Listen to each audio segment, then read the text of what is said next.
12ஆம் அதிகாரம். கர்த்தர் ஆபிரகாமை நோக்கி, நீ உன் தேசத்தையும் உன் இனத்தையும் உன் தகப்பனுடைய வீட்டையும் விட்டு புறப்பட்டு நான் உனக்கு காண்பிக்கும் தேசத்துக்கு போ. நான் உன்னை பெரிய ஜாதியாக்கி உன்னை ஆசீர்வதித்து உன் பேரை பெருமைப்படுத்துவேன். நீ ஆசீர்வாதமாய் இருப்பாய். உன்னை ஆசீர்வதிக்கிறவர்களை ஆசீர்வதிப்பேன், உன்னை சபிக்கிறவனை சபிப்பேன். பூமியில் உள்ள வம்சங்களெல்லாம் உனக்குள் ஆசீர்வதிக்கப்படும் என்றார். கர்த்தர் ஆபிரகாமுக்கு சொன்னபடியே அவன் புறப்பட்டு போனான். லோத்தும் அவனோட கூட போனான். ஆபிராம் ஆரானை விட்டு புறப்பட்ட போது 75 வயதுள்ளவனாய் இருந்தான்.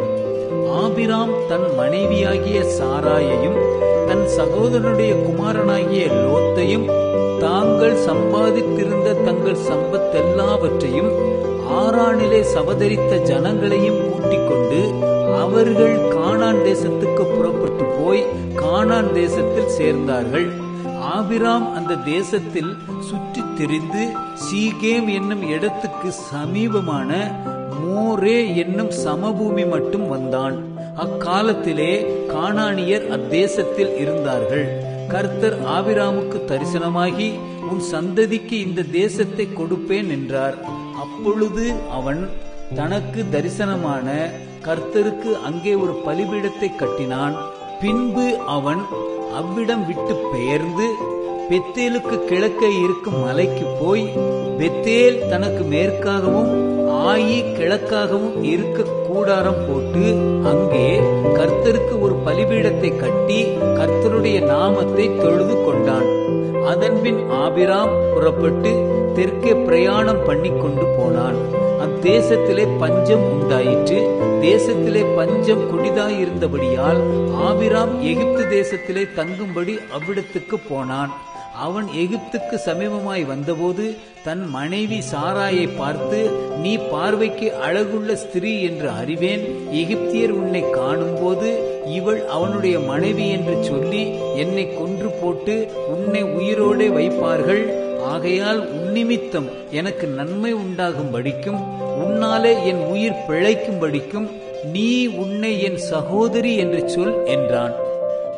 ஆபிராம் எகிப்திலே வந்தபோது எகிப்தியர் அந்த ஸ்திரீயை மிகுந்த அழகுள்ளவள் என்று கண்டார்கள். பார்வோனுடைய பிரபுக்களும் அவளை கண்டு பார்வோனுக்கு முன்பாக அவளை புகழ்ந்தார்கள். அப்பொழுது அந்த ஸ்திரீ பார்வோனுடைய அரண்மனைக்கு கொண்டு போகப்பட்டாள். அவள் நிமித்தம் அவன் ஆபிராமுக்கு தயை பாராட்டினான். அவனுக்கு ஆடு மாடுகளும் கழுதைகளும் வேலைக்காரரும் வேலைக்காரிகளும் கோழிகை கழுதைகளும் ஒட்டகங்களும் கிடைத்தது. ஆபிராமுடைய மனைவியாகிய சாராயின் நிமித்தம் கர்த்தர் பார்வோனையும் அவன் வீட்டாரையும் மகா வாதைகளால் வாதிட்டார்.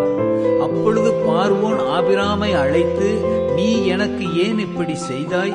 இவள் உன் மனைவி என்று நீ எனக்கு அறிவியாமல் போனதென்ன? இவளை உன் சகோதரி என்று நீ சொல்ல வேண்டுவது என்ன? இவளை நான் எனக்கு மனைவியாக கொண்டிருப்பேனே, இதோ உன் மனைவி, இவளை அழைத்து கொண்டு போ என்று சொன்னான். பார்வோன் அவனை குறித்து தன் மனுஷருக்கு கட்டளை கொடுத்தான். அவர்கள் அவனையும் அவன் மனைவியையும் அவனுக்கு உண்டான எல்லாவற்றையும் அனுப்பிவிட்டார்கள்.